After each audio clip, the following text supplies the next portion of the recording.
ეს ამბავი ედლამაც ფერმაში მოკვდა, სადაც ცხოვრობდნენ უსაყვარლესი ბავშვები, პოპი და სემი. დამფრიშეთ დილას პოპიმ და სემმა ფანდარაში გაიხედეს და შეყარულიდან ასე დაუყარეს. მთელი ფერმა თავს იყო დაფარული. დედა, თავში თამაში გვინდა. ეხოჭებოდნენ დედას. გუდის და ხელთათმონდი გარეშე ვერცადაც ვერ დახვალთ. გამოცხადა დედამ. ბავშვებმა ტყილად დაიჯეს და თავში თამაში დაიწყეს.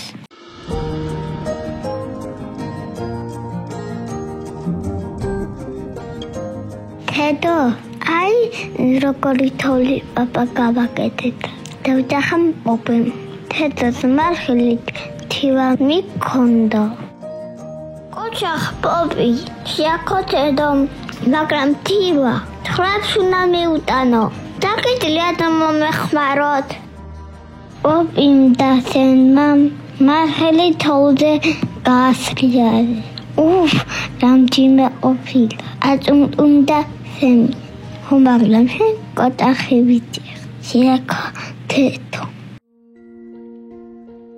ვიდრე მინდორში და რაც ხედავ, თელი მინდორის ერთი თეთრია. რა თხრები არცაც ჩანან.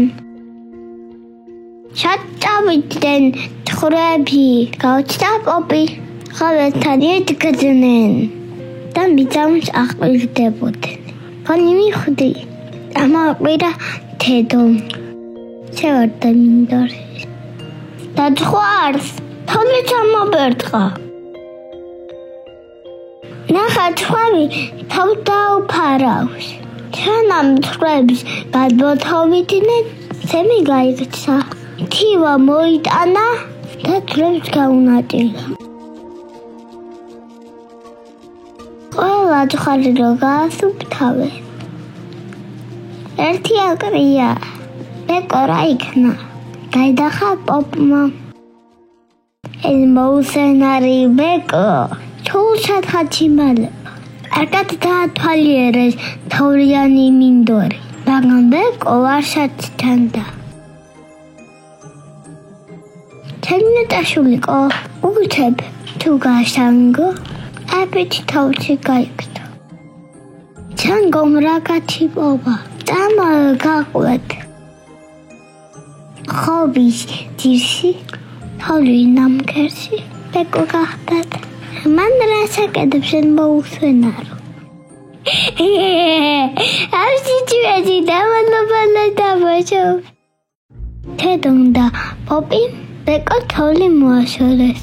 შინ დაბრუნები დროა. მოიცოთ, იურა სემმა რაღაცა დავინახე.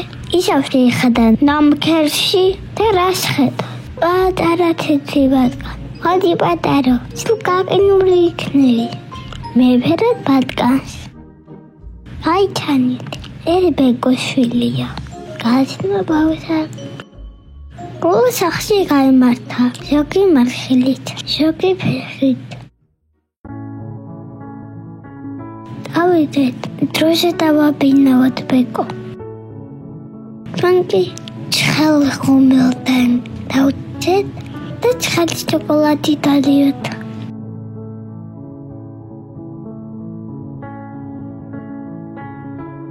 პირველმა თოვლმა უკვე შეთქველი გაგევჭეთა.